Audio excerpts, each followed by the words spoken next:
ఈ కార్తీక మాసం నెల రోజులు కూడా పూజ చేస్తే మనకి మంచి పుణ్య ఫలాలు అనేవి వస్తా ఉంటాయి. అంటే దీపాలు పెట్టడం వల్ల. అయితే కొంచెం పెద్దవాళ్ళు గాని, లేదంటే గనక ప్రతి సంవత్సరం చేసేవారు ఆరోగ్యం సహకరించక ఒక్క ఈ ఇయర్ చేయలేదనుకోండి, వాళ్ళకి మనసులో ఏదో ఒక బాధ అయితే గనక వస్తా ఉంటదనమాట. అలాంటి వాళ్ళ కోసం కార్తీక పురాణము 7వ అధ్యాయంలో ఒక చిన్న మాట ఉంది. దాన్ని మీతో షేర్ చేసుకుంటున్నా.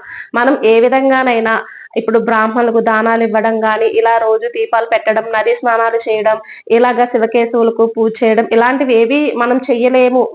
మన ఆరోగ్యరీత్యా చేయలేమనుకోండి. అలాంటప్పుడు ఏంటంటే మీకు ఉదయం, సాయంత్రం కూడా దేవాలయ దర్శనానికి వెళ్లి భగవంతుణ్ణి దర్శనం చేసుకుంటే మనం ఈ కార్తీక మాసం నెల రోజులు చేస్తే ఎంత పుణ్యఫలం అయితే మనకి వస్తదో అంతే పుణ్యఫలం వస్తది అని చెప్పి ఈ 7వ అధ్యాయంలో ఉందన్నమాట.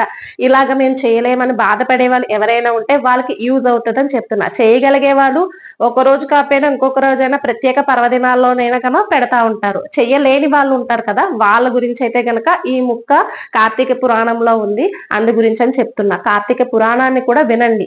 అది వినినను చదివినను మనకి పుణ్యఫలం అనేది ఖచ్చితంగా వస్తదనమాట. ఖచ్చితంగా ఈ కార్తీక మాసంలో పూజలు చేయలేని వారు ఈ విధంగా అయితే గనక చేయండి. Thank you. ఓం నమః శివాయ.